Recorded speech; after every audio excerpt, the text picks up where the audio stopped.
You ever think about quitting? It's the combat of life hammering the snot out of you. Well, stand by, dig in deep, and get ready to get fired up with us. Welcome to the Team Never Quit podcast, the #1 podcast that inspires you to fight on. I'm your host, David Rutherford, here with Mr. Never Quit himself, Marcus Luttrell. Our mission is to help you embrace the suck of life, to teach you the values of working your ass off, and to interview the most hard-charging people on planet Earth. We know life is hard. It's time for you to suck it up, Buttercup, and let us teach you to persevere in every environment imaginable by sharing real-world lessons learned by those who never quit. That's right. It's time, Marcus, for us to help them defeat the negative insurgency in their lives. You fire me up. Are you ready? I'm ready. Let's roll. Let's roll.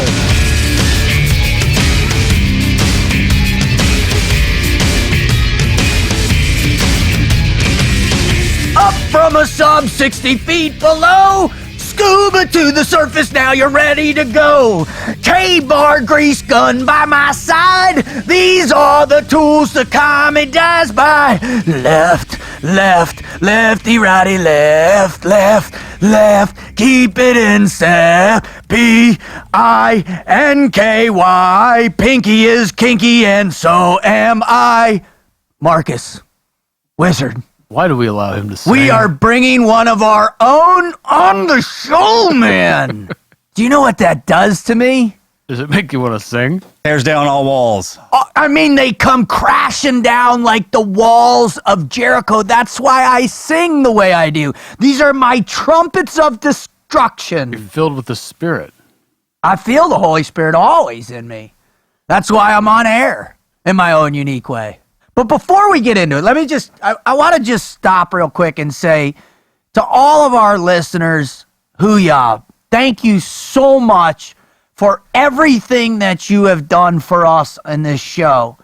Without your help, we would not be where we're at, man. We would not be at 2.3 million downloads, one of iTunes' top of 2016, just gaining ground every single month and really giving us an opportunity to bring on just incredible people that now just want to come on the show to share with you, to share their greatest never quit story, to help you, our listener. And that's what Marcus and Wizard and I, that's our mission in life. Serving you, our listeners, with positive content that enables you to face the combat of life, to kick the negative insurgency square in the mouth, and to have that never quit spirit day in and day out in the fight. So, thank you. If you want to know more, if this is the first time you're here, if you want to know more, please go ahead and visit our website at tnqpodcast.com. Go visit the teamneverquit.com website. Man, if you want to download us and have us on demand, go to your iTunes app on any of the phones. Have us on demand. You can listen to us morning, noon, or night while you're PT, while you're surf torturing yourself in your backyard, getting wet and sandy before work, which I highly recommend. It's at least once a year. Whatever it is, put us on your phone so we can be there to help you in the combat of life. All right, gents. We are bringing on to the show, in my opinion, one of the most exceptional frogmen of the modern era that's out there. Oh, he's impressive. Any thoughts? I never worked with him, man. That's a huge title to throw around. Yeah, that's Pretty steep. rather lofty. Oh, You got one or two, three guys talking about a guy. I mean, we're a small community, bunch of alphas. You got 5-10 dudes saying something. There's something to it. oh, and all of Good our or good or bad. and all of our little We can groups eat that our I'm own. a part of, our little SEAL groups and all that, man, his name pops up all the time. And man, when you look at the thread of comments from dudes that have worked with him, dudes know, I mean, it's off the chart in terms of supporting what he's done. I mean, it's really remarkable. So, but before we go any further, Wizard, you read out. I mean, you take a spin through his old service record right here. well, that's what we're gonna do. Oh, check. Yeah, Wizard, give everybody a little background on Andy, just before we even get into this. I think. Yeah, let's look at this. So we'll start with his career in the teams. Started out Team 5. He was over there for about 5 years, roughly. Then he moves on to Dev Group, 300 combat missions plus. After that, he becomes the LPO of Buds, at which point then he gets it put in his officer package, goes from enlisted to E6. becomes lieutenant. Becomes lieutenant there and goes to Team 3. So that's the snapshot of his career in the teams. Outside of that, though, he has become a licensed pilot with a commercial air transport rating, Gulfstream citation ratings, all of this. Something around 3,000 hours plus in the air. Hey, man, you know what I love about our crew? Is that if the world kind of falls apart, man, and we're all going to come together. We'll all fight each other, man. And then we're going to go, we'll go steal somebody's G5, and we got a dude who can fly it. I love you guys, man, because the stuff they teach us and the tricks of the trade that we accumulate over the years is just phenomenal, right? Oh, it's off the charts. I mean, rotary to fixed, you name it. Those guys. Oh, I love it. Man. Absolutely right. He has a corporate consulting firm as well, but one of the most interesting things that he's known for is a bit of charity work. Not really a bit. A bit, right? On his own, he raised it was $1 million, correct? Yes. It's over $1 million, and he did this by setting 2 world records in 2015, jumping for 37,000 feet, and flies over 18 miles in a wingsuit. So we got horizontal distance, world record, and the jump altitude. Jump altitude. Yeah. 37 grand, that's up there. up there, bub. That's huge. You can see all this on YouTube if you're interested. Just type in Andy Stumpf, and you're going to find it, right? God, if I didn't hate jumping out of airplanes so damn much, that wingsuit looks like a cool thing to do, man. Have you done that? No. It does look cool, man. I'd try it once just to say, but I don't want to do it like. I got that. My toes real big. I'll be the guy. My toe grabs the side of the mountain. I'll be like, The slightest spreads the shit out of the right side the of my slightest flick on one branch, and you're a disaster. I was gonna always get one boot wet in the op. That's a big deal to us, right? It sucks. That's the worst thing on the planet. Yeah, right in the beginning too. I know I should never put one of those on. Hell, I'd be a toe jumper on a wingsuit out of the plane, right? Damn good. Yeah, I'd flare out. You're like a kite. Yeah, flare out real quick, man, and that thing grab that back strut, be dragging my ass all the way back home. And make sure my suit was American flag, so it looked like they were towing that thing behind instead of me. Totally. 6'4" American flag at 37,000 feet. Just. Anyways, so Andy sets these world records. He raises $1 million for the Navy SEAL Foundation. Probably the most recognizable thing he's done. He's done some work in TV. He was involved in a documentary as well.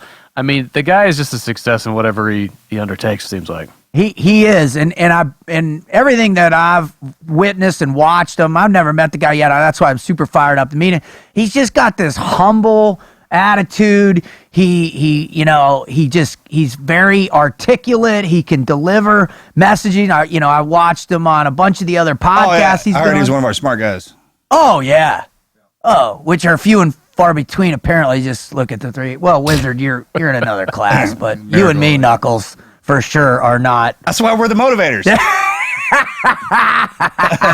Because that's all we got. Whack. But the cool thing about Andy is that I love him because he's a unifier. He brings people together. He says, hey, listen, just because you're an average person, you can do above average things if you just put your mind to it, man. And that's I think when people think about Navy SEALs, right? And people definitely have this idea of SEALs and the mindset, mostly because of the training and what we got to go through and their perception of how difficult and arduous it is. When you can see somebody that can replicate that outside of the very protected operations that, we try as best we can to keep classified, but you see somebody emulate them as Andy is now and how he holds himself out there in the public eye, it really speaks volumes to what our community is and what it should be and just speaks volumes of the character that makes up the real meat and potatoes of our community. So it's just awesome. Mm-hmm. I remember growing up and you hear the stories about maybe a Navy SEAL in the other town or something like that. And, you usually think the jocks, right? The number one quarterback or whatever. And they do go, right? And then I remember we had a kid in our town, and like, what? He's the one. It's that one you don't think. I mean, it's like, no way, right? No way. It's just that fire been burning inside of him the whole time. But for whatever reason, when you're coming up in school, it's just not. It's not blossomed yet, right? That's what buds does. Peels all that way. Oh, it just strips you down, man. It strips you to your core. Yeah, check, please. And that's what the beauty of the program is, right? Oh, sure. You walk in there and you've got these, I believe, at 18 to 25, whatever the average is, you've got this very limited life perspective. Now, some people obviously have more than others, but even as a young person, your understanding of the greater context of how you play a role in history is kind of narrow. It's beyond you at that point. Right? It's so far beyond me. Generally. I don't know any dudes, even the guys that I knew were, exceptional and really highly intelligent. You can't wrap your mind around what's going to happen to you. The perspective that you get through life is because of time. And experience, right? Yeah. Those work together. It's hard to get, a lot of experience in a short amount of time. No. It's impossible. Yeah, usually when it gets rammed in that hard, something gets missed, right? And when it does happen that way, the time afterwards is when you kind of feel everything. Totally. Get the feeling. And dude, I was a 225-pound, long hair, hippie college dropout. I didn't know squat, dude.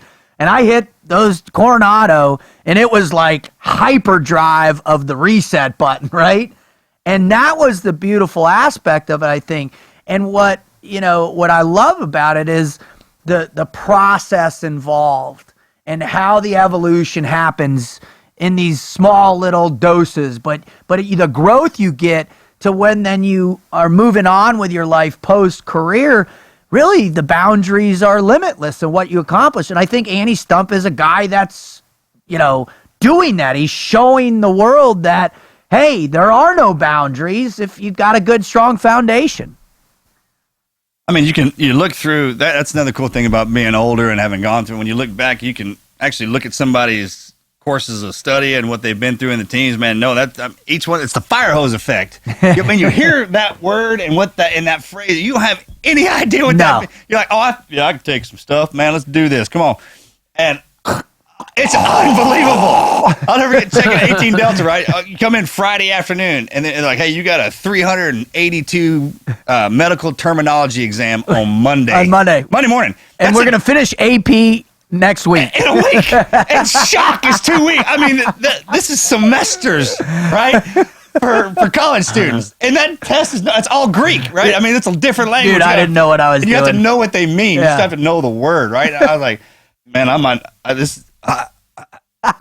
have made a bad decision trying to do this. Somehow Corbin doesn't seem so cool. I tried, man. I couldn't say anything. I had to suck it up. Undesignated seaman. Undesignated seaman. You know what that means? It's just the nastiest. We were the lowest of the low. Not even that, right? Not even that. And we were just scooping it. Oh, dude. Band-Aid Motrin. What's up? Well, what do you think, man? I think we got to get this guy on. One of the Brotherhood is here with us. Man, ladies and gentlemen, boys and girls, let's get Andy Stumpf on.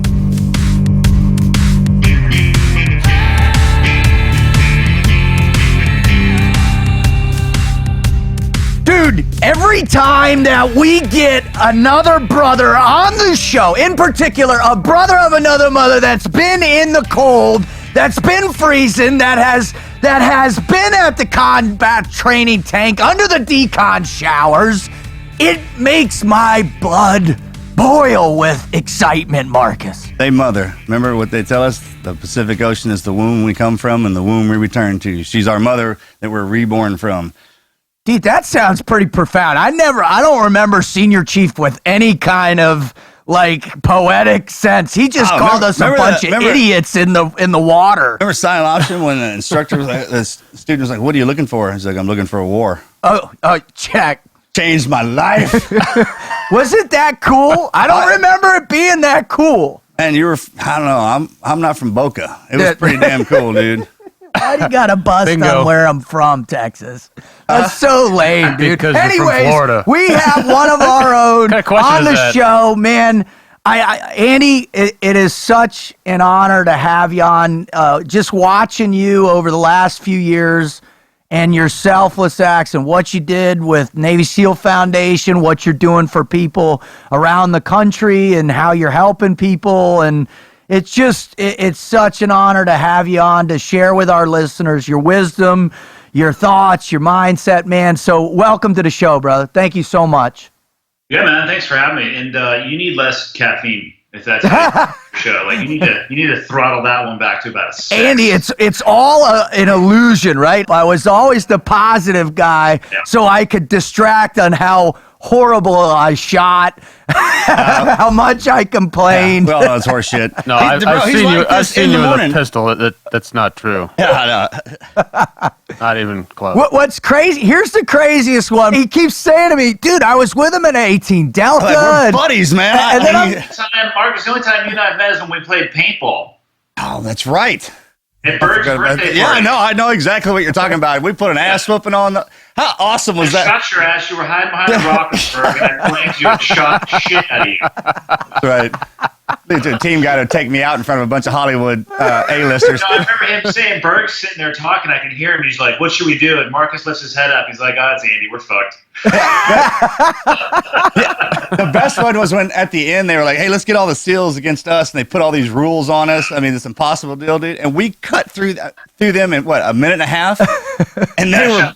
I shot Berg right in the head. Yeah, all headshots. That was part of the deal. All headshots. Wait, they asked for headshots? No, we told them we were going to do that too. That's kind of our plan. So we had to go down, snatch this kid, and bring it back to ours. There must have been 15 or 20 of them, and then there was six of us, right? And through the whole day, they had us divided onto the actors' teams, and then at the end, they wanted to go against us. And they set up, and we had to infill and extract that kid, man. A minute and a half. We blew through them so damn fast, killed every one of them with headshots. I remember I was screaming at David Duchovny. I was like, Duchovny, I'm coming for you. I remember he walked out of the building and just started shooting. He just did like a full-on like forward march and just got lit up, but that was his tactic. I don't know. Obviously, they're a little bit weird coming from their background, but... Dude, Ari was there, and he had this leather jacket on. Apparently, it was really, really expensive. And, man, we just lit his ass up all through that jacket, man. He was so pissed. I'm like, dude, man. You knew what you were getting into, right? That was awesome. That birthday party was awesome. Man, I never got to go to any parties like that anymore, dude. Man. All right. Well, obviously, you're always ready for great, solid answers, but we got to get everybody warmed up, all right? So what we do to loosen up our gray matter, to stretch out our brains a bit, is we do the Mad Minute. Now, we are going to fire some really funny questions at you, and we want to see what your answers are. So are you ready to go? Yeah, I'm not sure if I'm ready, but let's give it a go. All right, I saw a cup of coffee, so you'll be there within 2 or 3. All right, Marcus, fire away. Favorite superhero? Superman. Nice, thank you. I mean, he flies. Come on. He does fly. From the wingsuit, man, obviously. All right, Wizard, go. That's right. All right, should a hearse carrying a corpse be allowed to drive in the carpool lane? Yes or no? Absolutely yes. Fuck yeah. Next. I mean, that's not even a question. There's 2 people in the car. 2 people in the car. Dude, Larry, Team 3, and Nick, Team 5, used to put a dummy in the passenger going over the bridge in the Coronado. That's 2 people getting pulled over for that, and they had a medical mannequin. Yeah. Cap on top of it. 8-point cover. If you're not cheating, you're not trying. Squared away, right? Put them in camis, whole 9 yards. Oh, that's put a so medal on awesome. somebody's chest, too. All right. If you were going to get in fight with one, who would it be? Would it be Sylvester Stallone or Arnold Schwarzenegger?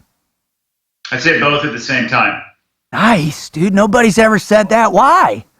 Because you could just run around in circles and they're going to exhaust themselves, and you can kick the shit out of them. They are old now, aren't they? They are. And I'm thinking they're cardio based and they're muscle strong, but I don't know if they're street strong. No, I think you're right. I think you're there.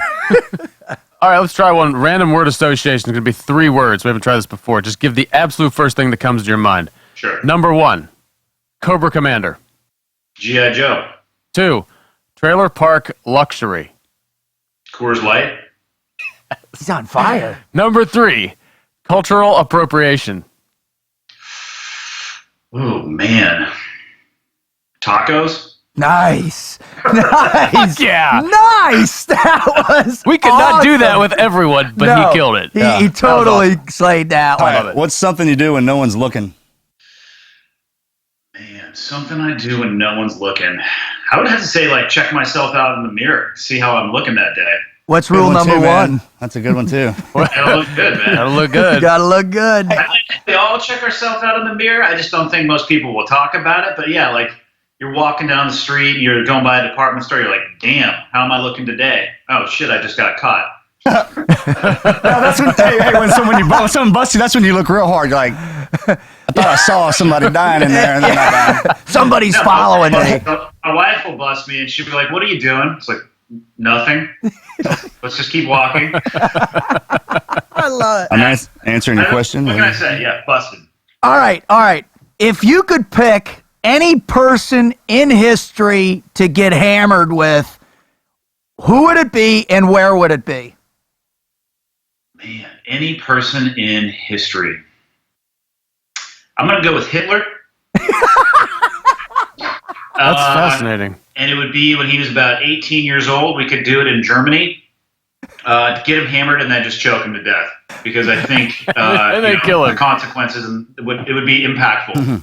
Oh, dude, It certainly would be dude, that. I've been watching a documentary on World War II, and last night the stretch I was in with the Holocaust, and I don't mean to go net dark right now, but it was substantial. I like that answer, man. It's a decoy. You're palling up to him. Maybe talk a little Mein Kampf. Do some art with him. Slide him a few drinks and then just choke him out while looking into his eyes and just change the course of history. That would be awesome. Well, the alcohol part's the best. My dad always said, "Hey, man, for interrogations, the stuff we do is like, man, you want to get information out of somebody, get them drunk. Because if they don't like you, they're going to tell you about it, and if they like you, they're going to tell everything about it. So just sit there, get hammered with him, wait for him to spill it out, and then." That's probably why we have so many issues in the teams. We don't have any issues in the team, do we? Too much honesty at the bar. There's a correlation. It might not be causal, but there's certainly a correlation between alcohol and the problem, or a version of problems in the SEAL teams. Thank you. Thank you for the support on that one. All right, Wizard, go for it. All right. Given the option, would you allow yourself to be cloned in order to harvest the organs and live an additional 100 healthy years? However, that would be taking the life of technically another human being. That's tough. My brain hurts from listening to that. I'm going to say no. Just because I think if you get to a position where life no longer becomes finite and it starts becoming, in your head, it starts becoming more infinite, you have less value to it. So I think there's something to be said for waking up and knowing that you have a limited amount of time to jam everything in that you want to do. Fascinating. Marcus? Great answer. If money were no object, what would be the first thing you'd do? One more time, if I was a metal object? I already know that No, one. let's have that one. If money were no object, what would be the first thing you'd do? Take care of my family.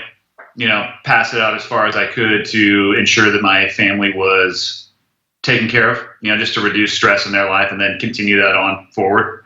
All right, since you're on a roll with really profound answers right now, we're going to keep going. And all right, this is the last question for the Mad Minute. If you could be president for one day and make a really big decision, what would it be? Outlaw political correctness. Wow. That'd be cool. In safe spaces, which are kind of one and the same. But those are the two things I would get rid of immediately. I love it. Yeah, that I has love some it. far-reaching consequences. Yeah, they do. Well, listen, that's the Mad Minute. I expected that you would have as many great answers as you did. Right? Right? All right, so Andy, the reason why people come to our podcast is they're looking for some help. They're looking to hear something, some pearls of wisdom or some experience that can provoke that fire in their gut, that can enable them to start really facing adversity, to overcome those obstacles, and really be able to develop that never quit mindset. So if you'd be willing, man, would you please share your greatest never quit story or stories with our listeners? Yeah, I thought a lot about, you guys hit me up about a week ago, and kind of gave me the wave tops of what we were going to be talking about. And since then, I've been like searching back through the Rolodex of my mind, trying to, catalog or find a story that I think best defines the never quit mentality or attitude. And the realization that I actually came to is that I can't think of one concrete, like, beacon in the night example from my life that was highlighted by, that moment of never quitting. The realization that I came to is that my life is comprised of micro decisions that embody the never quit mentality that got me to where I am today. I mean, I could easily go back and talk about a bunch of micro decisions that had a macro impact on my life. But I think, and I think that most people live their life that way. I consider my upbringing to be super average. I mean, I'm a public school kid who had a GPA of about 2.6. Nice. Well done. Yeah. Well, I wasn't paying attention. I wanted to be a teen guy, and I didn't want to take the SATs because I thought that my friends who were studying for those and worried about college applications were going down the wrong path. In hindsight, I probably should have done that because I didn't know the injury rate at Buds. But I was an average athlete, so straight up average across the board. I got into the teams very young, into Buds very young. And I can't think of a watershed moment in Buds where it was like the light switch clicked on for me again. It was all these micro things every day that led up to one day. The first day I'm standing there giving a hoo-yah to your class. And 6 months later, class 218 is there giving a hoo-yah to my class. And I can't think of any one moment where it flipped for me. And then even into the SEAL teams. I served on the East and West Coast teams, did deployments to both theaters of war. And at the end of it, the conclusion that I came to, the long-winded answer to your question that I'm coming to, is that I've determined that my life is basically a game of inches. And I think most people's life is a game of inches.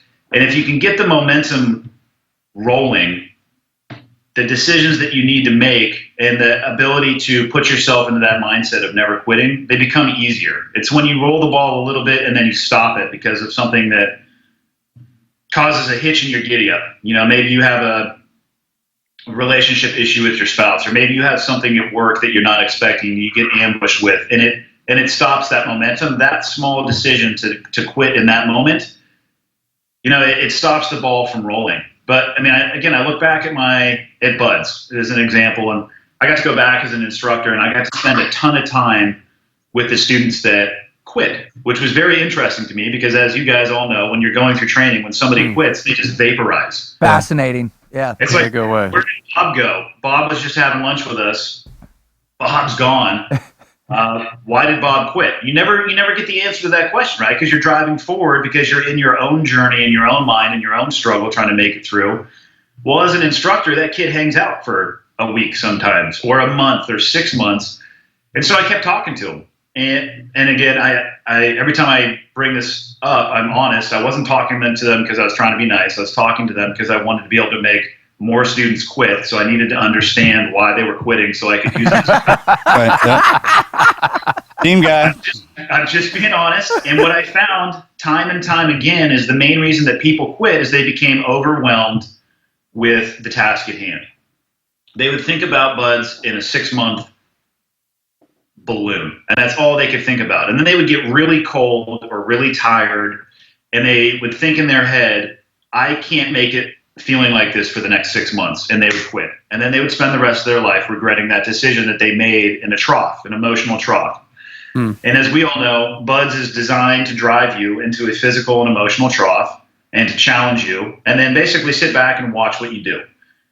And I would boil Buds down to, we're looking for people that that can experience failure, and it goes one of two ways. It's either a stumbling block where they quit, right, or it's motivation.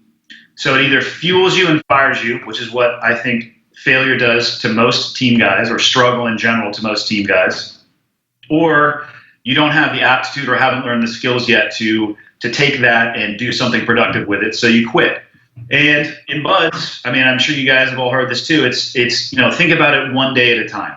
Instead of thinking about it 6 months, you think about it, today's Monday and I want to see the sun go down at the end of the day. And then when it comes to Hell Week, it's think about it one meal at a time. And it's just this constant reinforcement of it's inches, not miles. The inches they'll develop into miles over time. But if all you can think about is I have to end up 180 miles down the road, you're going to trip up along the way. So just put one thing in front of the other. And that's how I'm sitting in front of you guys talking to you now. I mean, that was my recipe for being in the SEAL team. Every encounter or every situation that I was ever in, regardless of how painful it was or how uncomfortable it was or even how well it was going, it was just taking that moment that was presenting itself to me and working myself through that to get to the next one. And when things get tough for me in my own head, and I try to reinforce this to I have 2 young boys and a daughter. The daughter's going to be the end of my life. My boys, well, one's going to be a serial killer. The other one's probably going to be a poet. But Yep. Yeah, it's actually both of my sons will be serial killers. The difference is one's going to blog about it, and the other one's going to have heads in jars. I mean, that's really the difference between my boys. But I constantly reinforce to them, when things get difficult, just tell yourself in your head, nothing lasts forever. And just keep moving an inch at a time, because eventually you'll get out of hell, whatever you define hell as. So, I mean, instead of talking about one watershed moment in my life, I think most people, and especially the people listening to your podcast who are looking for things, like you said, like the fire or motivation or something to get them through, I think there's more to talk about the general mindset than one moment in and of itself. So let's do that. All right. So I'm glad you opened it up for that, because the first thing that really came to the forefront of my mind is, all right, Andy, that's fine and dandy when you're surrounded by like-minded individuals or potential like-minded individuals in PTRR or first phase. And that kind of fuels the inch by inch. And in particular, if you gravitate towards an instructor that you feel some sort of connection. I know it's a limited connection, but you, as an instructor, you give a little piece every day to suck that kid that might have potential in. I want to backpedal, because you didn't show up just turning 18 with that mindset of inch by inch. Now, you had said in other interviews out there that by 11 years old, you knew you wanted to be a SEAL. You've also stated that your father was a Vietnam boat guy. Now, and I know this is a long-winded question, but just bear with me. You just said you teach your children, this too shall pass. It will end. Did your dad teach you the same thing, and how early did that start? So the super short answer is yes, but to dig into it a little bit more, I learned most of the lessons. I mean, so my dad was hugely formative in my life. I remember the conversation in he had masonry construction company. I worked with him in the summers, and I remember distinctly the drive we were having when the term SEAL was first introduced to me. And people listening to this, I'm sure, will think that knowing what you wanted to do at 11 years old is a little abnormal, but you guys know that it's a pretty common narrative inside of the teams. You're surrounded by people that kind of just had that magnetizing force, So the conversation with my dad led to me finding the cornerstone book, right? Men with Green Faces. And this is in the 80s. So the internet sucked because it was just an idea at that point. So I'm at the library trying to find books, and you can't find that many books. So it was this never-ending quest for knowledge. But even before having a lot of the knowledge that I ended up gaining before going into the military, I knew what I wanted to do. And I think my dad realized that. And he grew up in a physical job. His dad and his dad before him owned construction companies as well. So, he grew up doing physical labor surrounded by men in an environment in the modern day might be considered, well, it definitely would be considered not politically correct, where they're using foul language and they're working really hard. And they're working really hard by design. They're not shying away from that. They don't see things that are uncomfortable and avoid it. They just go and they get it done because that's what needs to be done for the day. So I think my dad recognized in me early that I was very serious about it. And I mean, I can look back to working with him and for him. Some of the best experiences and lessons in my life I learned with bricks in my hand. You know, as an example of breaking things up and, you know, this too shall pass, and the way to set yourself up mentally and emotionally for a task that you know that sucks that you can't accomplish in one moment is when they deliver a pallet of bricks to a job site, which is roughly 500 bricks. And my dad looks at me and he's like, hey, I need all those on the roof by the end of the day. And, you know, I'm 11 years old and I have a tong of bricks that you can pick them up 6 at a time. So you're taking 6 bricks off the pallet, onto a ladder, up on the roof, and you have a choice when it comes to viewing that. You can just focus on this massive pile of bricks that seems like it's never going to go away. Or what my dad taught me was like, hey, man, instead of thinking about it like that, just pick up 6 and take them to the roof. And then come back down and pick up 6 more and think about it as each trip as opposed to the pallet of bricks that's staring you in the face. And before you know it, you're done with that job and you're moving on to the next. And that lesson, you know, that stuck with me for my entire life. Like I said, life is a game of inches. That's a physical representation of a mental position of thinking about it just incrementally at a time, which completely applies to buds, which completely applies to the SEAL teams. It applies to business. It applies to relationships. Like the applicability of that lesson that I learned by actually physically doing something has stuck with me for my entire life. And I equate those lessons to any level or modicum of success that I've been able to achieve. I mean, it comes back to those years in my life where I was working physically hard around people that appreciated and respected hard work and mental toughness. That's cool. Marcus, you talk a lot about that too growing up. You and Morgan with your old man. And oh, yeah. I mean, he kind of nailed it the way we were brought up, the work ethic, right? I mean, it's in my books. We were talking about this the other day, and all my books and the teams, it's like work harder than everybody else. That's all I had, right? And that was instilled in me by my father and his father before him. Kind of that's the pass down, and then the military option. And I did the same thing, man. Most people see the end game, and you can get lost on it.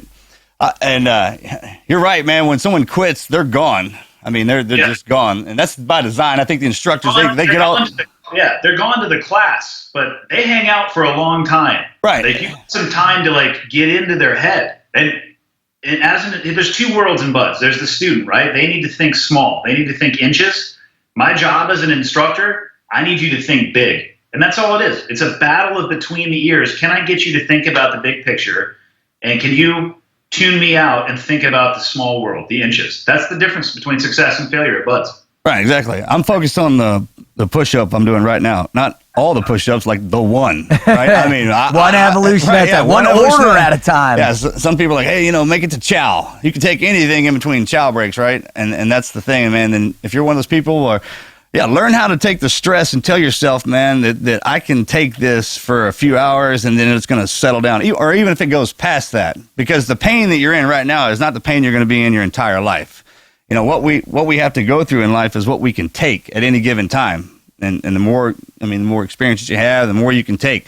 And you're not in it all the time, so you shouldn't have to think about it like that. I mean, most people get wrapped around the axle about a bad experience, and they stay with that for weeks, and the moment's gone. I mean, the pain's not even there. It's just they keep thinking about it.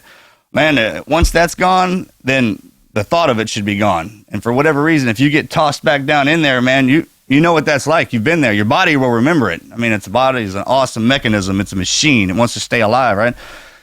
And that pain, it lets you know that. Well, go ahead. I want to just continue while we're here on this, because I have never talked to anybody specifically about getting into the mind of these, quitters or dropouts or whatever you want to call them. Were there any other interesting insights that you can recall that you got from them? The biggest thing was how they approach setting their goals. That was the constantly repeating theme. Some people, they realized that physiologically they had enough to meet the minimum standards of whatever phase that they were in, but they didn't have the physiological capacity to continue through training. The other one, as we all know, is injury. And like I said before, when I was young and I had no plan B, I got super lucky because I didn't realize how many people get rolled or hurt or dropped from the medical aspect in buds. Right here. Yeah, but time and time again, I would ask them, why did they quit? And there was two factors. One of them was environmental. They were either cold, or, and again, and the people that go to the buds training compound, they expect to see some like school of wizardry where there's all this high technology. I'm like, yeah, come on, I'll give you a tour. It's going to take about 2 minutes. Just the concrete pad that we spray them with hoses, and then they run over there to the ocean, and then we walk them out to the beach. It's like, cool. Those are our tools. That's it. That's about it. And here's our high-speed stuff. It's a rubber boat and a telephone pole. Yeah, because, here, look, the way you temper steel hasn't changed over any period of time, right? You get it really, really hot, really, really cold, and beat the mess out of it. Yeah. And these are the tools we use. And that's the environmental piece. So we can make them tired. We can make them cold. We can make them hungry. We can make them wet. All of those things. And then it's how they approach their goals. That's really what it comes down to being. The other successful aspect that I saw that would give people a greater, I guess, statistical chance of graduation was what type of upbringing they had when they were, when they were in their formative years of their life. Did they work hard or were they sheltered? If they had a job that was physically demanding, or they were used to working with their hands, not that that's the only way to work hard, but those people who were used to difficult physical labor, for lack of a better term, did substantially better than those that had things given to them on a silver platter. And that's really all it was. At the end of the day, all I tried to do as an instructor to get students to quit, which is part of the job, and every instructor has to go back and they have to work a Hell Week shift. All I would try to do, the technique that I would use time and time again that became wickedly effective, would just get them to think big. Hey, how long do you think you can be cold like this for? It's Monday, right? It's Sunday night, Monday morning. I'm like, hey, man, it's me and you all week long. And as soon as you could see that seed of doubt in between your ears, all you need to do is fertilize it and water it. And it grows and it grows and it grows. And you see them break because they realize, or they think they realize, that they cannot do it for such an extended period of time. You've got them to think big. The next thing you hear is the bell going off. And I've run into a bunch of students, both ones that graduated and then also ones that have quit. I've had great experiences with both. But I'll talk to the students who quit years later, and the level of regret that most of them have because of a decision they made in a low point because of how they approached their goal haunts them every single day. I'm glad you talked about that. On the podcast I did before this one, it used to be a live show, and I'd have call-in people, and I'll never forget, I was finishing up, and it was at the end of the show, and I had a guy call in, and it was a dude that I had gone through buds with.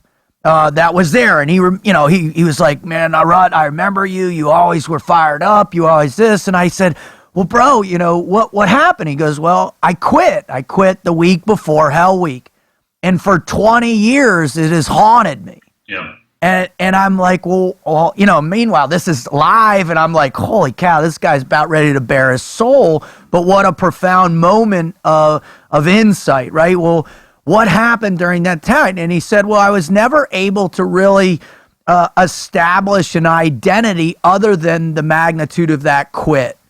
And I said, well, was there ever a time where you got something going and kept it going? And he said, no, I could never kickstart my life into those incremental goals for a bigger sense of fulfillment. I said, well, what are you doing now? And he goes, well, since a lot of information has come out about SEALs, there's a lot more inspiring thing. He talked about your book, Marcus. He talked about other things. He said, I finally realized that my identity is not about the bird that's on my chest. It's about how I live my life and the fact that I can get back in the fight and serve whatever that might be. And that's what he was doing. He had changed his life. He was moving across country, and he was doing that. So that's a powerful thing that lingers in people's mind. Now, to shift focus a little bit now, Marcus, you just talked about the pain and how that, you can incrementally get over the pain a little piece at a time. Now, Andy, it's widely known that at one point in your career you got shot. Can you talk a little bit about how you applied that inch by inch mindset in that recovery as well, too? Yeah, I mean, you want to talk about I don't know if I would call that a watershed moment in my life, but it was certainly my life took a freeway off ramp that I didn't see coming, and I had to swerve across all the lanes in traffic. But, the tail end of that, which I really ended up having to dig myself out of, was, almost a year after that happened, I'm still sitting on the couch with, the Matrix pill bottle set, except I had more than the green pill and the red pill. I had blue and white and pink and wow, all of that stuff, So, and that was me putting myself into that situation, that I don't think the military was necessarily prepared early on for the onslaught and the type of injuries that they were seeing coming back to the U.S. So it was a little bit of a prescribe and come back to us when you need more of this type of environment. So I got pretty far down that rabbit hole. And when I made the realization that I needed to start working my way out of it, I actually, from a physiological perspective, had I just cut cold turkey and tried to swing all the way back to where I was previously without taking that incremental approach, it probably would have been very dangerous. I was on anti-seizure medicine at the time. Oh, wow.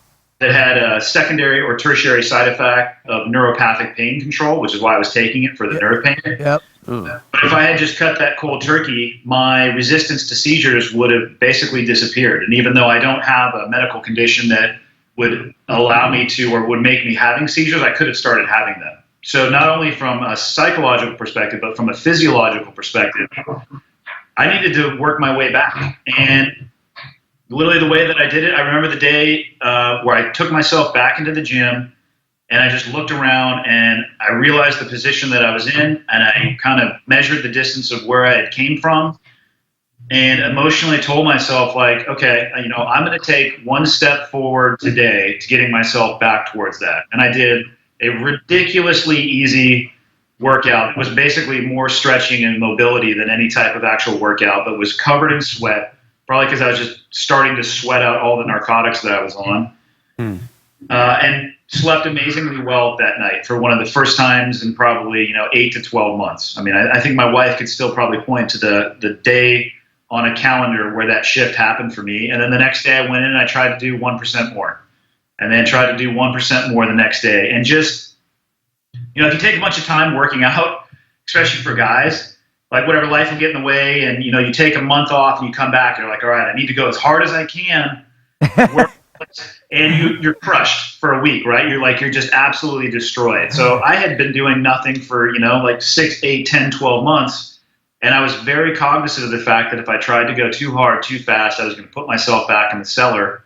And I just focused on trying to sweat every single day. And I put where I had been out of my mind and stopped thinking about where it is that I came from, and just focused on getting 1% better, or 0.01% better, or 0.0001% better every single day. And it took about 8 months, and I'd say I came back probably more capable physically than I had been before. But I changed the training methodology that I was using, but it was that slow, incremental, taking it one day at a time, physically, and then physiologically monitoring the meds I was on and weaning myself. I had to take the same approach. Like, okay, I'm going to cut this by one pill this week, and then I'll knock another one off next week. It was a combination of both psychological and physiological, that built together to put me back to, letting me do the things that I was able to do later on in my career.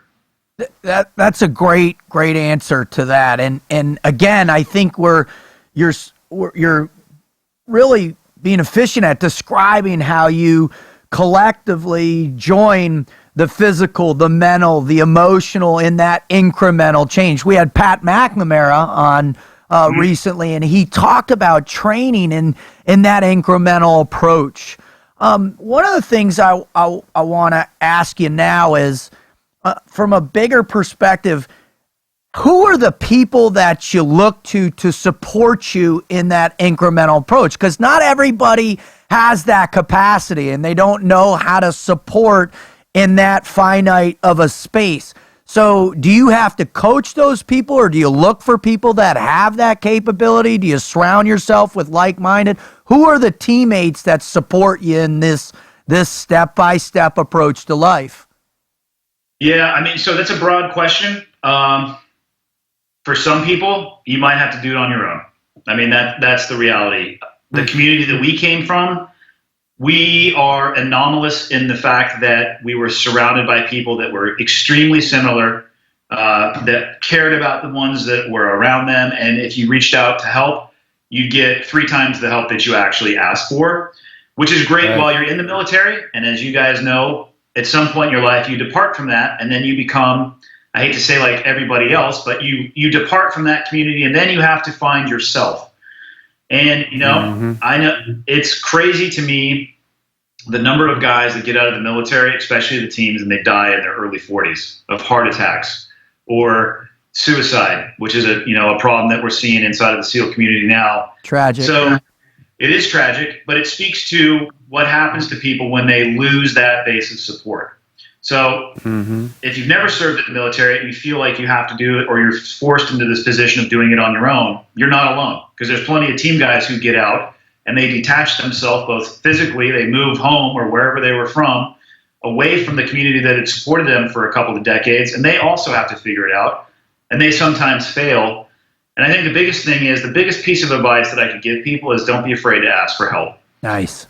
One of the largest misconceptions I see or hear about the SEAL teams often, I call it the unicorn theory. They think that the SEAL teams is a magical meadow of unicorns with rainbows in the background, and there's like bubblegum rain falling down from the sky, and that everything is perfect.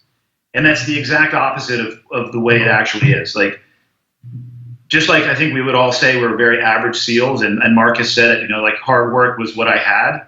That's the secret to the SEAL teams. It's a bunch of average people who are working really hard, who refuse to give up. Like, we have the same problems that everybody else does. Like, when it comes to the mindset of taking it 1 inch at a time or never quitting, like, I struggle with those things all the time as well too. It's not a lesson that you learn and then you can just shelve it and expect that you don't have to reinforce it to yourself. Like, there's situations that I encounter in life and I have to constantly remind myself, like, okay, I'm thinking about this too big. I need to bring it back and bring it down, and I need to make it small. It's something that the lesson is great. The constant reinforcement is what is necessary. Whether you're a SEAL or you're an accountant, it's the same theory. You still have to talk to yourself. But if you need help, like, go out and ask for help. For me, what really helped me was my family, right? Some people don't have that. And again, reach out to somebody for help. I mean, and that's all I can really say. You can build a bridge by yourself, but it's going to take a really, really long time. And you might live next door to an engineer who could probably help you out with the design, as opposed to trying to recreate it on your own. Great answer. Absolutely. No, I mean, it's kind of the way every time I would get hurt and have to go down to physical therapy, I still have to do this every year, man. I literally start every new job or new adventures like I did when I was going into the SEAL teams, when I started training day one. I mean, I know all the experiences I have that with me, and it may give me the ability to shotgun to the end and still perform at a proficient level. But man, I like building it base by base, no matter what it is. And that way, if you get hit, they can't take you all the way back down. Yeah, if you don't build it base by base, right? And David, you alluded to this, people focus on the shiny object. If you go after the shiny object and you don't take the necessary steps to get to that object, you may achieve it, but if anything happens that's unsettling to your plan, you're going to lose it because you don't have the foundation built that's supporting it. Exactly. That's great. That's a great comment. All right, Andy, as you've now made a substantial transition, right? And you're very well integrated into your post-operational life. But you still maintain affiliations in supportive roles. In particular, I just want to highlight the effort you made with the Navy SEAL Foundation and raising the money with your world record and the wingsuit jump. And, how do you, because you had talked about, all right, now you got to do it on your own. Now there's a new construct of focus and direction and goal setting. how do you establish new goals now in your life? What is the main criteria that gets Andy Stumpf out of bed every morning? Having a purpose. I want to make a difference. That's the underpinning motivation for the decisions that I make in my life.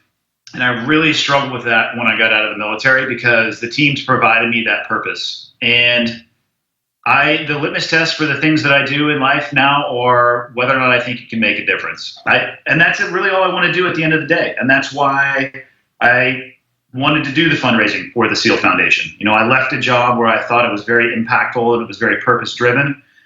When I was medically retired, you literally and physically hang up a uniform in a closet one day and you're still the same person. You just don't have the uniform. And if you derive all of your identity from the uniform or the medal that you wear on your chest, you're going to struggle. Amen. And what I wasn't prepared for was not having a purpose kind of provided for me. So it took me a little bit of time to navigate those waters.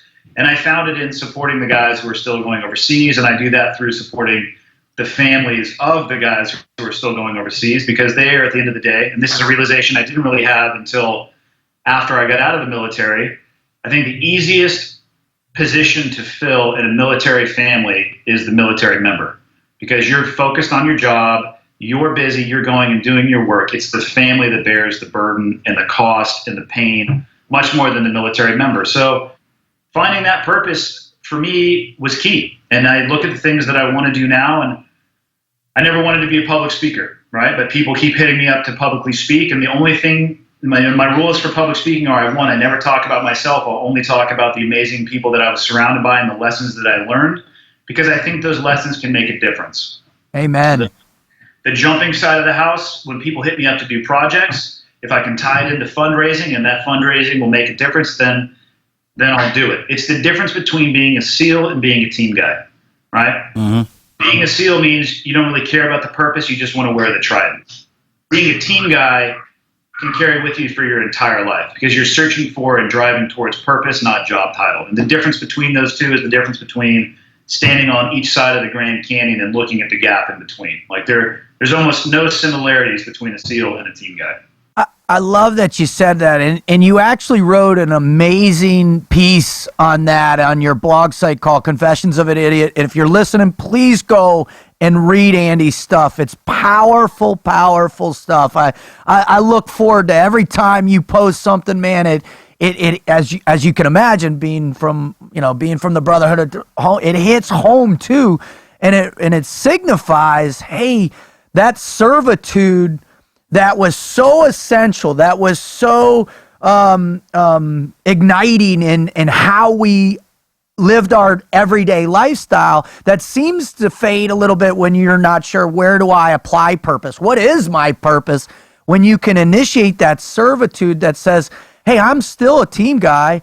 How can I serve my brother over here? Or how can I serve these kids on this sports team or this company that is struggling, or whatever it might be, man? That servitude really inspires that inch by inch mentality.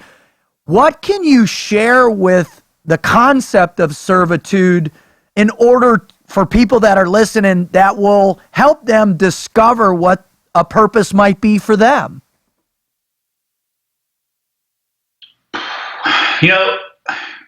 I think it boils down to get over yourself. One of the things that I think one of the most impactful things for me about my time in the military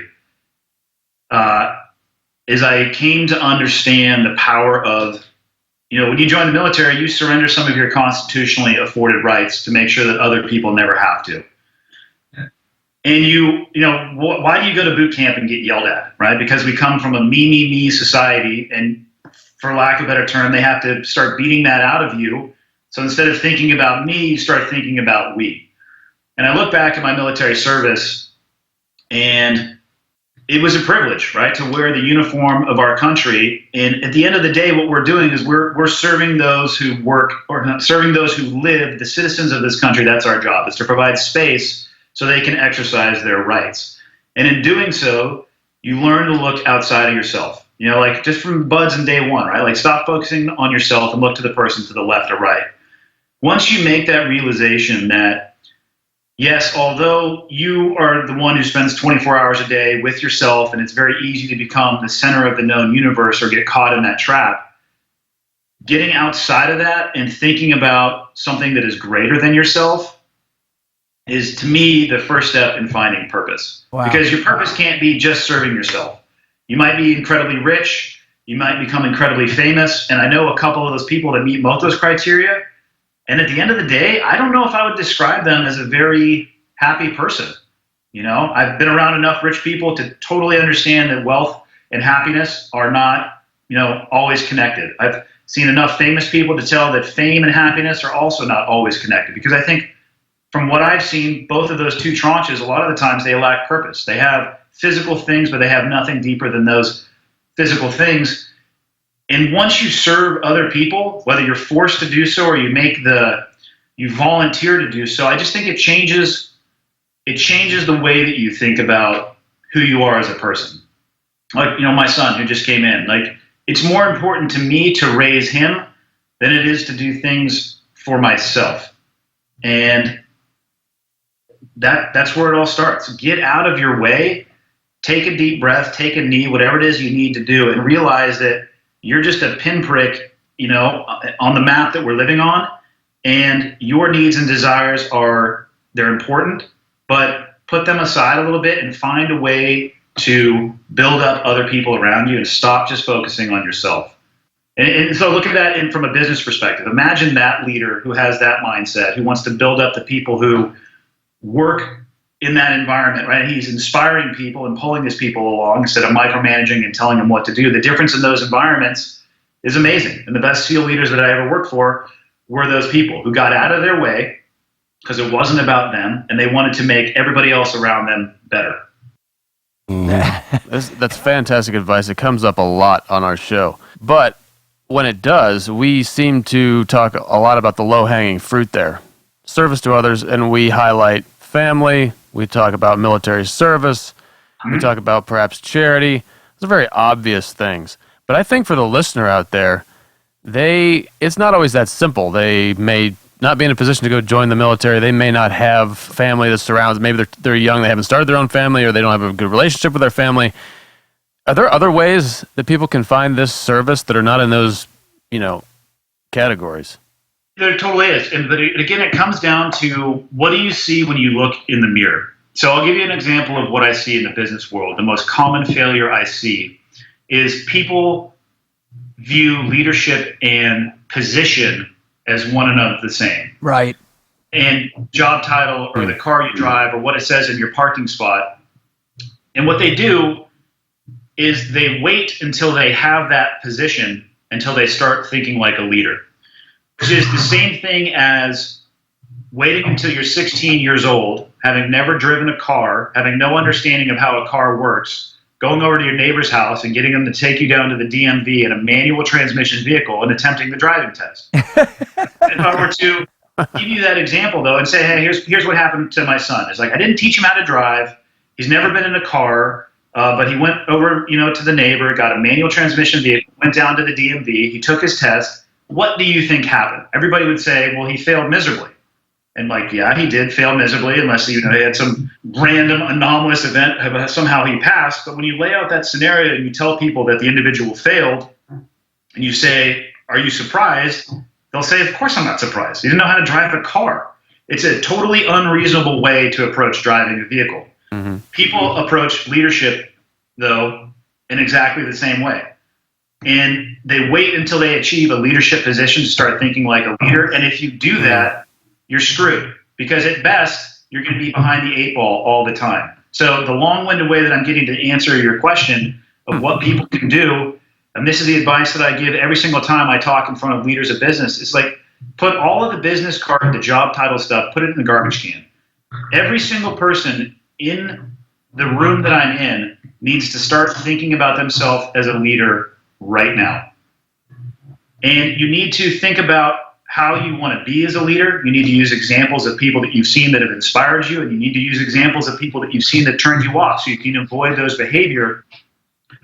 But you have to start thinking about yourself as a leader in this moment right now, because it changes your behavior, it changes your thought process. And even if you never get to a position of leadership based off of job title or business card, that's only one type of leadership, right? That's positional leadership. You still have another option in every single second of every day of your life, and that's leading by example. And if you choose to lead by example, you're on the path towards finding a purpose, because you realize that everything that you do, there's people that are watching. Yes, you're affecting others around you.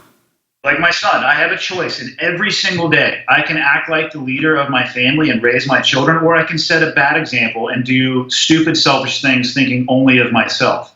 But that difference in how I view myself and how I conduct myself is going to have generational effects with my children. So regardless of where you are in your life, maybe it's your first day of job at Apple and you work for a terrible boss, and you want to be the CEO one day, and you're looking at all of the rungs on the ladder that you have to hit on the way up there, and you're overwhelmed by that, okay? Don't be overwhelmed by that. Wake up and conduct yourself like the leader that you want to be, and maybe your boss is terrible. Show that boss by your example what good leadership looks like. Lead up the chain of command. And think and act and conduct yourself in that manner, and it's life-changing for people. That's the step. Go stand in front of the mirror and ask yourself, am I setting the example, or am I looking for the example? Stop looking for the example and start setting it. That is tremendous advice. Yeah, that's profound. Tremendous. For sure. I love that, and the concept that there is right and wrong in this world. There is moral ambiguity is something that's by choice, and if you choose right, just in and of itself, that becomes a concept of leadership. It becomes a concept, a foundation of purpose that ultimately evolves into something bigger and more substantial. One of the things Marcus Wizard and I talk about frequently is being able to test yourself against the world around you, and being able to look within, and that introspection in those hard times. What are some moments that force that out of you, Andy? What are some moments in your life? Because it sounds like you put a lot of pressure on yourself. Yeah. Can you give us a couple different moments where you're like, all right, I need to check myself, really evaluate, do I believe in this? Is what I'm doing working? And how do I adjust to move the ball or move my sense of purpose 1 inch forward? One of the biggest things that I do for myself is I seek out failure. Cool. Because people who avoid failure are living in an artificial world. It's not a matter of if you're going to fail, it's a matter of when. And just like buds, we're looking for people who can take failure and use it as motivation, as opposed to using it for a stumbling block. So for me, my compass, for lack of a better term, is driven by things that make me uncomfortable or I realize that I'm not good at. And instead of turning my back to those things, I face them head on. And it doesn't mean that I master them. It doesn't mean that I necessarily fail at them. I don't avoid my deficiencies, and I try to dive headlong at it to incrementally increase it 1% until I have a deficiency that's greater than the one that I was attacking. And then I swing towards that one. For me in my life, I've had that happen with drinking, as a good example for myself personally. Like, me too. Surprisingly enough, people may not believe this, but there's a culture of drinking in the SEAL teams. No! Pre 9/11, when there was no enemy to fight, so we fought each other. Regularly. Yes, often those fights would start and they would occur in bars. And when I was younger in my career, I could drink a ton. And if you don't keep it in check, which I didn't keep it in check, it started creeping itself in, and I started spending more time focusing and thinking about that stuff than I did the task at hand of my job, which pre 9/11, this was an issue I had pre 9/11 because post 9/11, the glass door of reality kind of got slammed into our face and it recalibrated. But, the realization like, hey, I don't like waking up and feeling like this. I don't like the person that I am when I drink too much. I don't like blacking out and not remembering everything that happened or not having the control of the emotions or of who I am as a person. And instead of ignoring that and continuing to drink in an A-type environment, saying to the guys like, hey, you know what? I'm good for now. I'm going to take a break. I'm going to back off and being honest about it. I mean, there's an example right there. Another one that I think a lot of people struggle with, finances, right? Right. I'm not by any stretch of the imagination financially secure. What I would say to be secure. I'm doing fine and I'm navigating my way through, but constantly I see things that I want to have, but I shouldn't. And I say shouldn't because it would have a negative impact on my son or my family or my ability to provide for them. So for me, it's just kind of constantly keeping myself in check and keep coming back to what is my purpose? Like, yes, do I need a Maserati? Of course it's a Maserati, right? But does it help me in my goal and desire of raising kids and providing for them what they need? No, it doesn't. So the litmus test of trying to make a difference, that vehicle doesn't help me make a difference. How about getting my son and spending that money on the monthly payment for a football camp or a lacrosse camp where my son can get visceral physical experiences and learn the lessons that I was able to learn? Does that fit the goal of purpose? Yes, it does, and making a difference. It's just, again, like I said, I'm not unique by any stretch. I'm a totally average guy across the board, and a lot of these concepts are very easy to talk about at a wave-top conceptual level. They're hard to live. Absolutely. Those are the tough questions, and it's crazy how we can be distracted by what society or what other people have and get lost in the sense of what really means the most to us. And that's the perpetual struggle of having purpose, redefining it, refocusing, hitting the wall, moving through it, taking that inch by inch approach. Now, one thing we always like to do and towards the end of the interview is we like to ask our guests to say, what are the 2 or 3 things or whatever you can surmise that you use every day, right? The tools of the trade that give you the never quit mindset every day. Is it as something as simple as a checklist, or is it much more grand in terms of you look at the eyes of your child as a driver? What are the things, Andy, that you do every day that some of our listeners can employ that keep them going on the never quit mindset? Yeah. So here you go. For me, it's one, sweat every day. It took me a while to realize, but I have to get some type of physical release to give my brain some space to operate. And I find that, especially in the modern era of cell phones and it's all through digital devices, most people are missing that physical release. And for me, it's huge. I think better, I sleep better, my entire day is better. And I usually start off the day by sweating. And sweat however you need to. Go for a walk, work out really hard, but whatever it is. But start your day off with something that's physical and something that's challenging. 2, I try to do something every day that I don't want to do. And that might be sweating. I don't feel like sweating every single day, but I definitely, just like everybody else, can struggle with procrastination, and procrastination can easily just be described as not doing the things that you don't want to do. So we all know things that we need to do or should be done. And I generally go to bed every night not having accomplished everything that I should, because my list goes on and on and on, but I at least go and I dive headlong and I tackle one of those things. So sweat every day. Do something that you don't want to do. And I constantly reinforce to myself, especially when things get challenging or difficult, that nothing lasts forever. Just keep putting one foot in front of the other. Don't focus on where it is that you actually want to end up being. Just focus on that journey and the step, because inches will become miles over time. Pretty much daily, that's my routine. That's pretty good right there, man. I mean, same thing, man. Out in that yard, making these hands bleed. It's that line we run every day, all day for years and years and decades, really, man. And when that part is pulled away, mentally you may not be thinking about it, but physically your body's like, "Hey, man, we're missing something here." Totally. And you're right, man. That I had a saying when I was in college. I joined a fraternity, and one of the fraternities was if every delt were like me, where would the delts be? So when I got into the teams, I was like, if every team guy were like me, where would the teams be? And then work harder than everybody else. Those are two things I wrote down. And, you kind of tell yourself that. And there were days, man, I was like, if every team guy was like me, we'd be in trouble. You know what I'm talking about? Yeah. I know you know.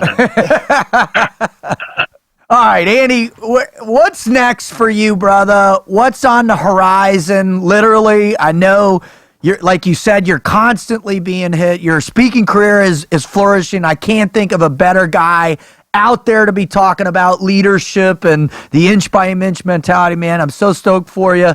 You've got some other things, but what's really on the horizon for you that you're really going to invest a lot of time and effort and building and focus to?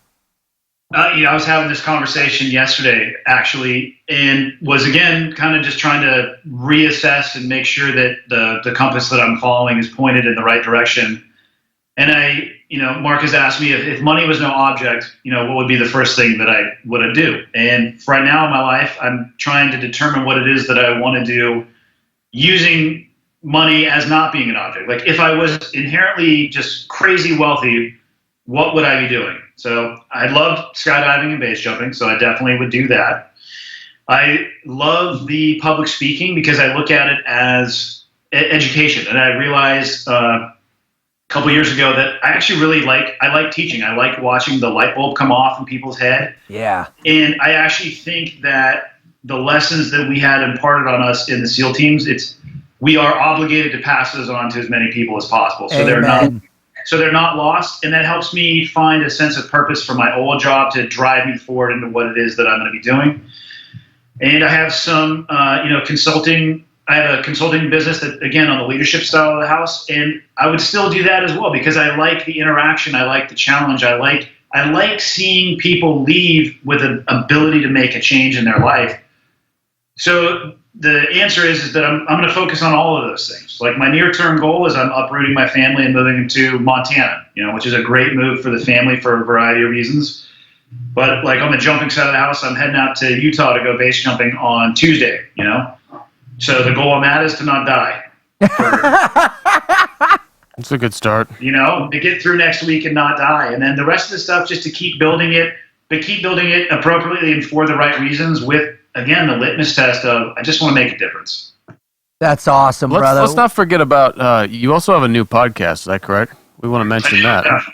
It's a pretty big deal. I think it's rated like number 15,000 on iTunes. You should look it up. It's right at the top of the charts. Well, you just started here. You have two episodes. The first one came out on the 11th. One came out on the 19th. What are you trying to do with that podcast? I'm trying to make a difference. There you go. I don't think you're gonna have a problem doing that. No, he's doing it. And I actually opened with that on the first one. Most of the things I've done in my life have not been my idea. I don't know if I've ever actually had a unique or original thought. I think that sounds good. I'm going to do that.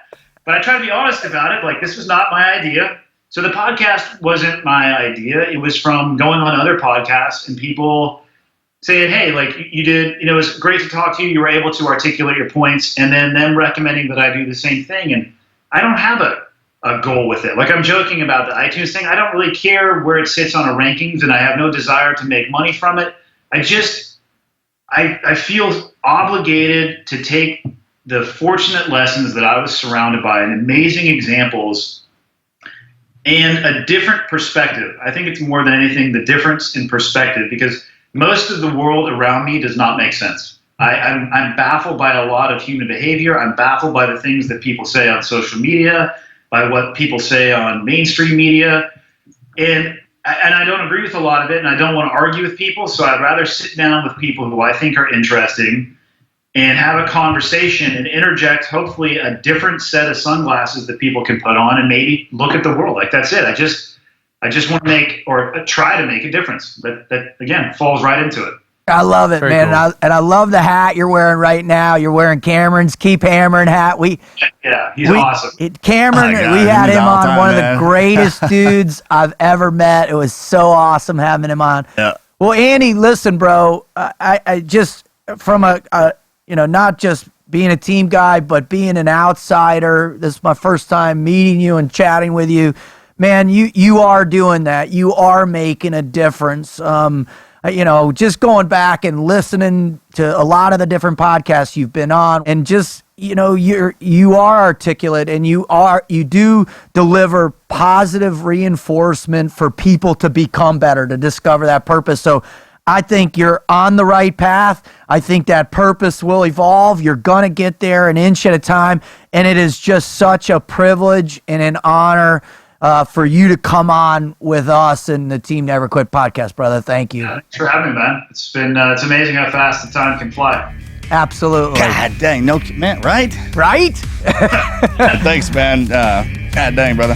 My pleasure. Take care, Good brother. job. Talking to you. God bless you. See you.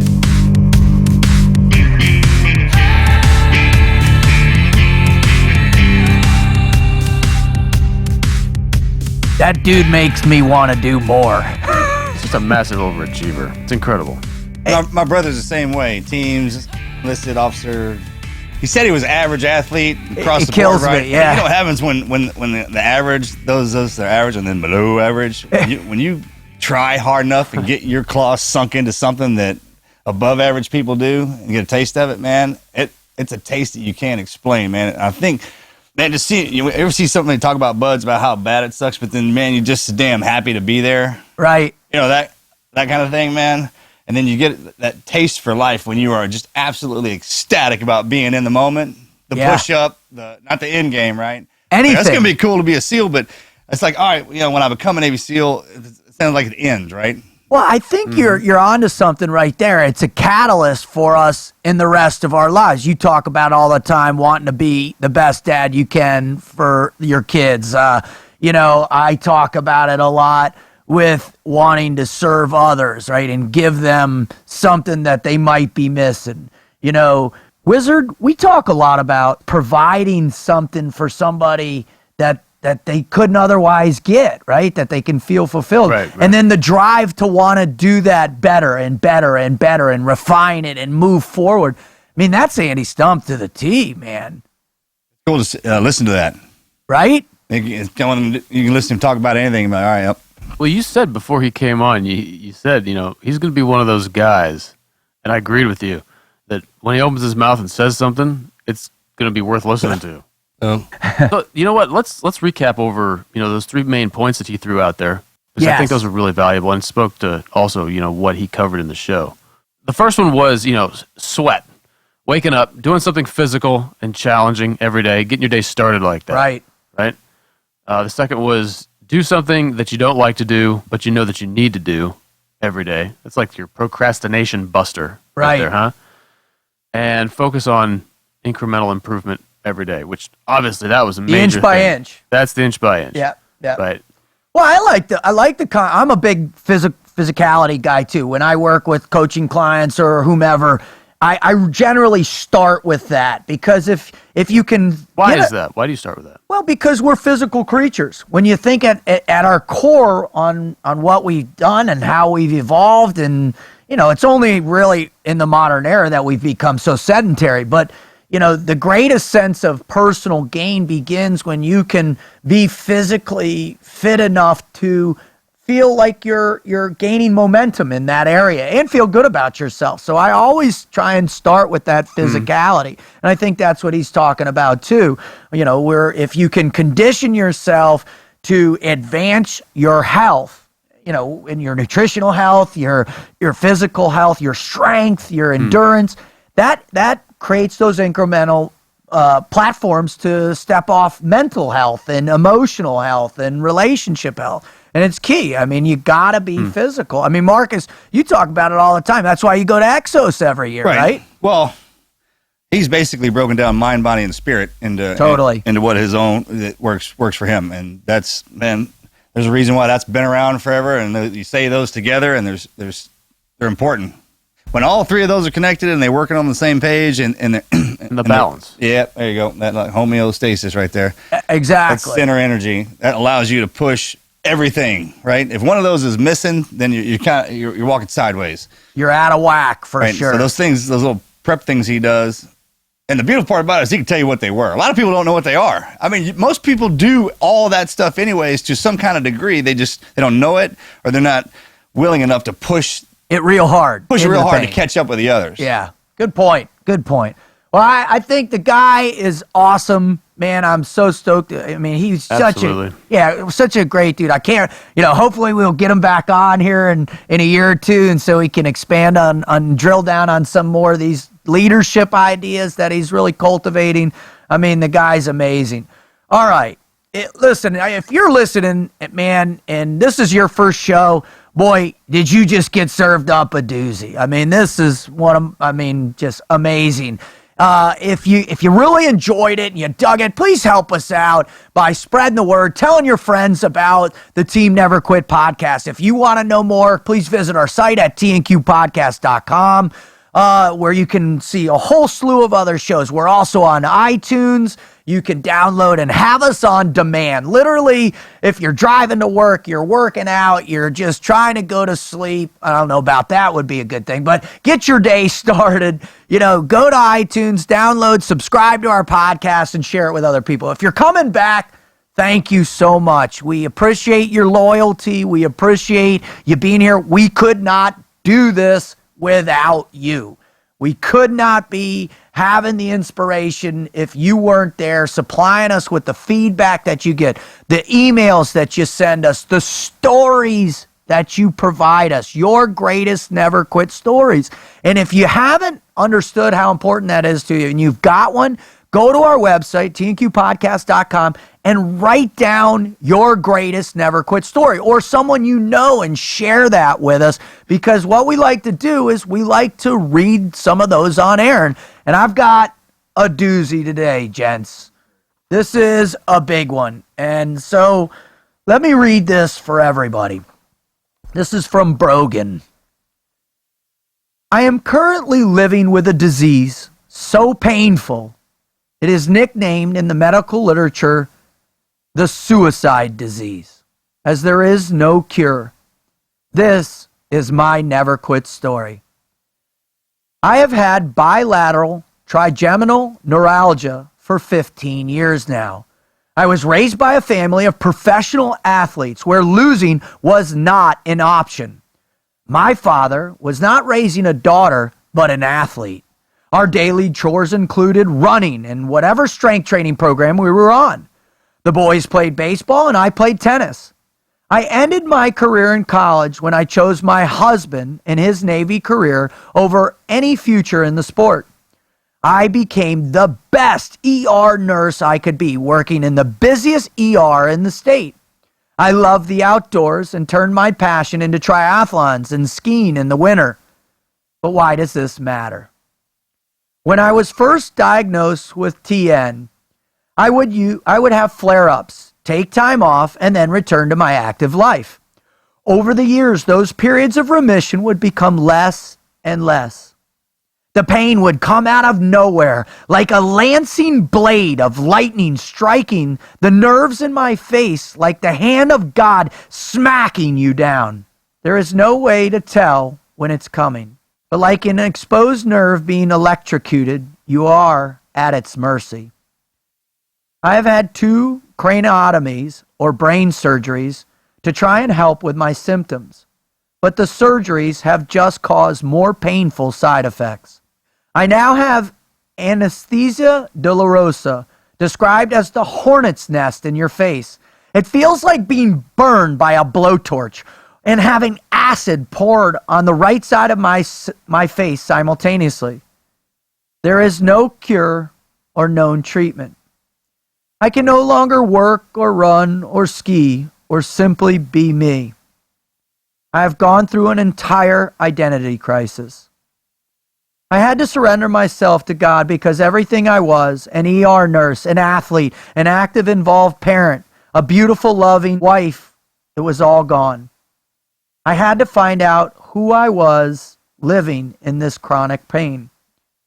My incredible husband was a corpsman, is a big city firefighter paramedic, and now has a patient for a wife. We used to be that couple everybody envies. He was my partner, my lover, and now my caretaker. He is the most loving man I could have ever imagined, and God gave him to me. He says the same thing about me, but I think he got the shit end of the deal. We are raising our daughters with me living in a bubble. because anything else sets off pain. Every day is my never quit. Finding you and Marcus's podcast has helped change my mindset to get me in a healthy place and push my physical limits. I can never thank you enough for that. Well, Brogan, thank you for taking the time to write into us. I think your message really hits home in ways that you can't imagine. There are so many people out there living with pain, physical pain, mental pain, emotional pain. And your message will inspire them too, to fight on, to forge their never quit mindset so they too can stay in the fight. Thank you for writing in. Yeah, thanks for sharing that. I was in LA the other day because somebody was asking me a question. They were like, "Hey, are warriors born or are they made?"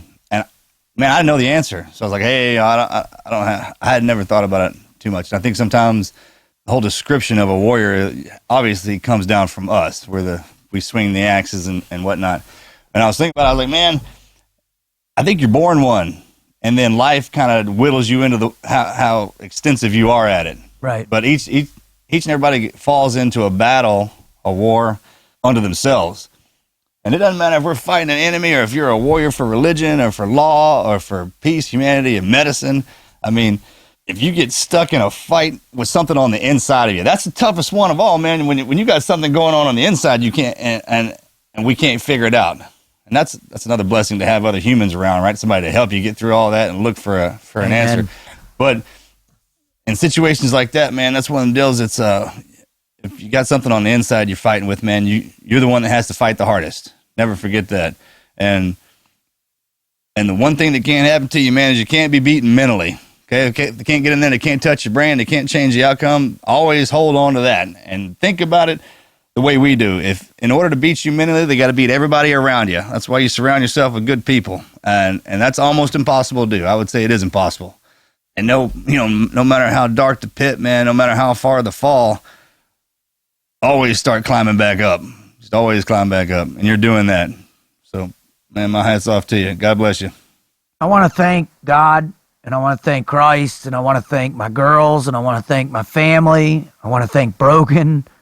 I want to thank Andy for his contribution today. I want to thank you, Wizard, and Marcus for allowing me to live out my purpose in life and to go inch by inch in this life to try and do what I know I need to do, which is serve other people with positivity and love. So that's what I want to be thankful for. Marcus? Everybody for bringing us back on the microphone. Amen. Helping us reach people that like this who write in and tell about their struggles with everybody else, and kind of let you know, man, we're all in this together, no matter what kind of fight it is. So thanks for that. I truly, man, I wake up every day and can't believe it. That's no true statement. Thank y'all for that. I'm out.